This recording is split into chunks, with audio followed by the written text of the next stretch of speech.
sheri nakupenda mama, nakupenda wa, nakupenda bibi, nakupenda wa, nakupenda silingo, sijapata mwingine kushinda wewe mama, kushinda wewe bibio, kushinda wewe mama, nasema nakupenda oh sheri nakupenda mama, nakupenda oh sheri nakupenda mama, maji ya moto. Hi everyone, my name is Dumelo Lefatola, and this over here is my beautiful wife Ayanda Lefatola. We've been married for just under a year now. We are originally from Phosphorus, and it's been good so far. My name is Joshua Mtanyelo, and with my lovely wife, Mahauta Mtanyelo. Been married for 19 years. Yeah. For me, just waking up next to the love of my life is what makes it very exciting. And we got about 5 children, eh? And They're not about, there are 5 children. 5 children. And Yeah. we've done so. The first one, she's I think completing as a social worker this year. Is looking for a job. Abanye basiskolweni. The other one grade 7. It's 3 boys and 2 girls. Yeah, I have to say it's been quite an interesting journey indeed. So many things have become easier all of a sudden. You know, I don't have to worry about making lunch when I wake up in the morning. I don't have to worry about packing stuff up and remembering stuff because I'm a very forgetful person. But thanks to her, I don't have to stress about such stuff anymore. Yeah. I was a head youth leader in one of the organizations that I used to run. It was an interdenominational youth organization. So in '93, I began to see her in a different eye. And I started making research around her, and I visited her at the university where she was, and we started talking. And then I asked her if we could be in a relationship, and she was like, I'm not sure, and all those things. But after a week, she was kind of sure that she wants to be in a relationship with me. It was '93. The whole of '93 we were dating. In 1994, I went to school in Kenya. So I had to be away from her for a year. I think those were the most difficult time in our lives because we had to communicate by telephone, by letters. By then there were no cell phones, you know, and internet was not a big thing, you know. So if I were to call her, I needed to call her for 3 minutes. It would be lots of money, and I was a student. I could not even afford that. So I think being in Kenya, I managed to call her, I think, 3 times. Yeah, but I used to write her letters almost every day. We used to take the same taxi to primary school, but we didn't actually meet there. We just were aware of each other there. You were. Well, yeah. And then years later, I commented on a mutual friend's Facebook status. And I think that's where she's like, wait, hang on, I know this guy. And then she said something and I was like, hang on, I remember you too. That is basically how we met. That's his version. So he was actually my first crush. So the whole taxi story, we were in grade 6 and our school was in the same area in Benoni. So I was at St. Joseph and he was at St. Francis. So you know how crushes are. You can't wait to go to school the following day because you're hoping to bump into him, but I didn't even know his name. I knew his name when I went to St. Francis College in my grade 8, but then he wasn't at St. Francis anymore, and I was sad for a while because I felt like I lost, that person. And then, life happened, obviously forgot about each other, and then because we had a lot of mutual friends on Facebook, as he said, we sort of also became friends on Facebook. But by then, I wasn't there. I didn't see him as a potential anymore, because in my mind I had a crush on him, I had a chance to love him, and it didn't work. He didn't look at me even or acknowledge me, so his chance was over. Little did I know what God had in store. I mean, yeah, today we married, so. So throughout the 19 years, I think we've gone through different stages and growing from that, you know. I think my wife is very big on the issues of expectations. Yeah, I think after we got married, I thought I got married to an angel. But it's just a man, you know, like he's a human being. I thought, hey, this is an angel, you know. I thought, wow. But when we got home, he became a man, you know. But I really thank God that I really grow from that. I used to cry a lot, must go to shut, you know, because of expectation. I thought, wow, this is gonna happen, this is gonna happen. But we grew where we are today, and it's still like yesterday, and it's because of God that kept us together, and we still love each other. I think one of the transitions that happened in our marriage is when we had when she became pregnant, you know, and she somehow she became a different person because of hormones and all those things, and all those things, and she was very emotional, you know, and but also the other transition when the baby was born. Now we had to grow to learn how to take care of the child. Sometimes the child will cry the whole night. Sometimes the child will be sick, you know, and we grew from that. And we're excited about our first child, and we bought almost everything that we thought we needed in this world. We have experienced our fair share of, I'm not sure if it's fair, but our share of challenges. And it's just a little building blocks of something. What we have discovered to be our biggest challenge at the moment, or in the few months that we've been married, is the understanding of each other. So these are two individuals who were dating, you know, and then we got into courtship. It was lovely. We saw each other now and then, and we didn't really spend a lot of time together to actually see how different we are. But now that we're married, we tap into each other's personalities, characters, and, you know, the person's mentality. So we've experienced a lot of clashes, and it seems we are impatient with each other in terms of understanding, you know, how the person really is compared to how you thought the person was, you know. So at the moment, that's pretty much what I could say our challenges are. Yeah, I think I agree. I agree fully. Our biggest challenge so far has been understanding each other. From my perspective, I think it's before we got married, I always knew her a certain way. And not to say that that way has changed, but there's obviously more to her that I didn't get to see before we got married. And I'm in a position where I'm needing to learn that part of her that I did not know previously, and she's in the same position where she's needing to learn the parts of me that she didn't know or get exposed to before we were married. And we are finding that, you know, I believe where two people are always trying to be honest, if we are always being honest with each other, we're going to come to a point where we just don't agree on certain things, or where we are clashing. I think if we always agree, then one of us is somehow maybe lying to the other one.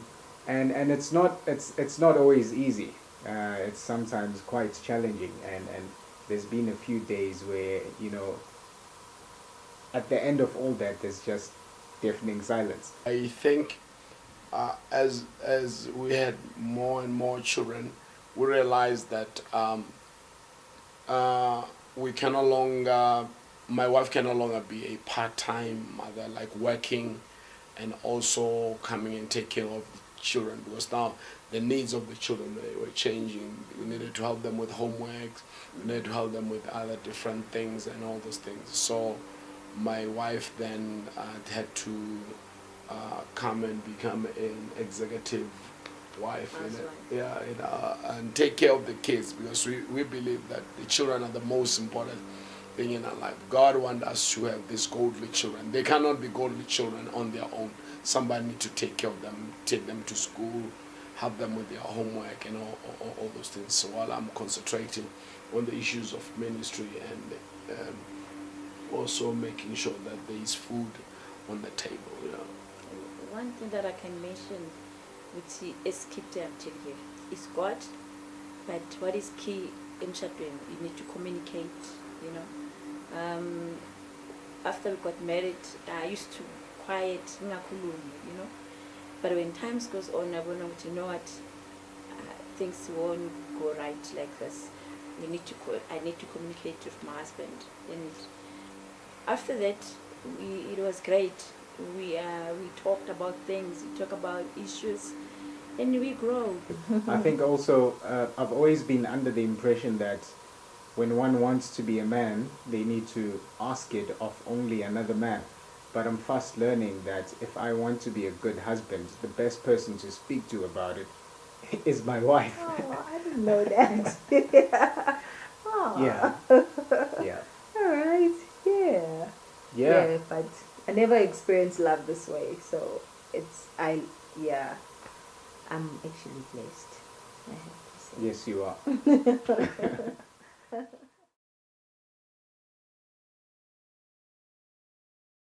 What I admire is that even if there are those times where we've said some things and we don't really like, or we're not happy with where we are, rather, tomorrow we wake up and we are able to continue. We'll be able to talk about other things and forget that big elephant until we are ready to come back to it. Communication is the heart of every relationship. But also it's how do you communicate. You need to be able to learn the communications style of your spouse, and also knowing yours, so that when you communicate based on her personality, so that you could be able to reach to her. So for me, that has kept us going. We will communicate, because in the process of communication, we're creating our own principles to live by as a family, to say, okay, this is a principle that as a family we live with. But it didn't come easily, because both of us were coming from different families, doing things differently. But now we're to come with a unique principle that will be able to govern our own family and how we do things. This we didn't get lost. Do you think this works? Just knock.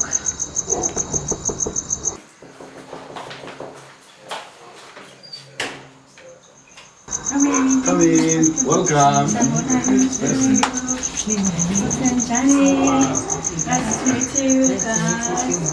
Welcome. Yes, come in. Welcome. Thank you. Welcome.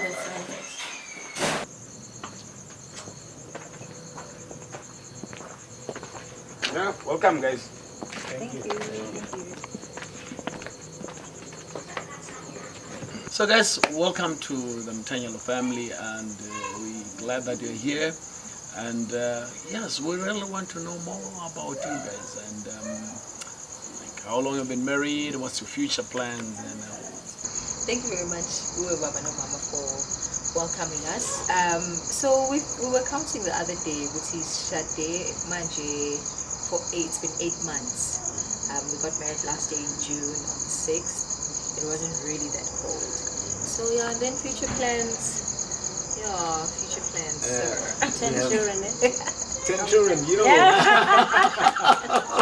No, I think 2 will be okay. 3 will be a bonus if we get the 3rd. Hey, if God decides to give us a 4th one. Yeah, good. That's the one. I think. Yeah. it's just amazing. Most of the time when I talk with young couples, they don't know what they want to do in life, or where they're going with life and all sorts of things. But tonight we have you guys, you know exactly what you need to be doing in life. But if I can ask a question, why her? Why her? Because it may not seem like it, ne? I'm a very hard nut to crack. I'm a very hard nut to crack. And she has cracked my nut. So to put it.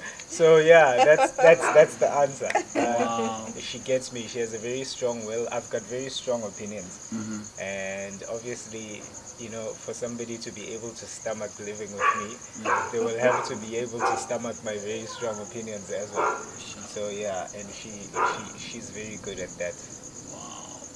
And humor, why you still Yeah. him? You can see now, this it's very handsome. Like it's beautiful. Like, Yes, we see maybe we have 17. Let me offer you something to eat before we can maybe go deeper. all right.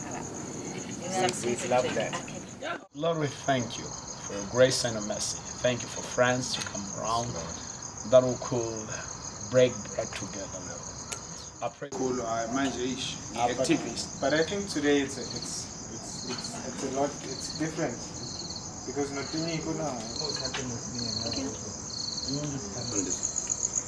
We don't want those things. But a lot of bad things happen. So I think we've already mentioned earlier, Uguti, we're still very new in marriage, 8 months. So there's not a lot of problems we've collated so far. But I think the one thing that kind of stands out for me is, or that I'm really interested in knowing, is if you have conflict or you've got something that you don't see eye to eye on, how do you go about dealing with that situation? Yeah, that's an interesting one. I think for over 19 years now of work on that. And, I think one of the things, conflict arises from misunderstanding. Let me make an example. I'm coming from a family where we watch TV and I'll leave my socks on the TV room and go sleep. And then I'm married now. My wife, she comes from a background where that is no. So what I will do when we got married, I leave my socks in the TV room and I go sleep. And she picked them up and she says nothing. And then the third time, and she will say, "Hey, a time she must always alone." For me, then it's a conflict because now socks, they've got a name. But when the socks were still left there, that was a misunderstanding. Because we have different values. So it's a misunderstanding. But how do we solve this misunderstanding? Then she says to me, I don't like when you leave your socks here in the TV room. Then we'll talk about it, and then we come to a point where it says, okay, let's make it a principle. So out of a misunderstanding and a conflict, then there must come a principle. Then it says, "I principle I want 10 years." We don't leave socks at the TV room. So what will happen next time when I leave the socks in the TV room? She does not code incident. She calls a principle. Baba, a principle like I, and it we don't leave. But then if the misunderstanding has a name, then I will defend myself. But if she calls a principle, that's a family principle, then I know that we should not law. Same thing, if she says, "Hey, goodness, say it," I get the principle like we have agreed on it. It's just not a principle that I came up with it. We agreed that you can't just buy because they say. That's the principle. And if she convey that principle, says but the principle I like I. Principle I like You remember the principle I like I. But what I've not talked about is still a misunderstanding because coming from different backgrounds, it's a misunderstanding. But when we clash about it, that's where it becomes a crisis. But when it becomes a crisis, then we need to say, let's talk about it. Also, the level of communications are very important. Because any family or any relationship, we have what we call small talks. Like a stranger say hi. Then the second level is called facts. Facts is like, hey, ilang alashis is a fact. Sorry about that. It's a fact, ilang alashis. Then the third level where most of us will fail is called opinions. What is your opinion on Mukshisagola?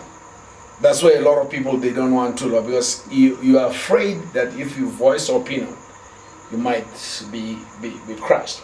So the question is, in your relationship, what are the things we are on small talks, you're on facts, you're on opinions? You know, because in different things you might find that when coming to money, it's small talks. Like how you know, it's on small talks or it's a fact. But we don't want to say my opinion is not mal because when use mali ngendlela right. So we leave it like that. But that creates a wall and it becomes a crisis, you know. So but you can move to the next level. It says feelings. How do I feel about this fact? Or how do I feel about your opinion? So most of the time we don't want to say, this is how I feel about your opinion. But yeah, so crisis will be there, but you need to come up with a principle that will govern that particular crisis. Yeah. I think we had a great time with the Lifatule family and this wonderful young couple, and I like their openness and also the willingness to learn, and I believe they will make a great family. The truth of the matter, God says in Malachi, He wants them to stay together because out of them He wants godly offsprings, because He says He hates divorce. So God's divine and sovereign reason for marriage is to have godly offsprings, you know. So I wish them that they will embrace each other and they will love each other and they will walk this journey up until the Lord comes. I think Ntando Ayanda Cool, I think you connect her. She's very open and I think she's willing to learn more than uzimisele kuhlala kulo mshado. What I liked about them is bamsaba uNkulunkulu, and she's prepared to stay. As I spoke to her about the principles zikaNkulunkulu, but she said, "You know what, Mom, I will stay." I think I love her. We have connected well, very well. So, thank you. Action. Yeah. I had good food today.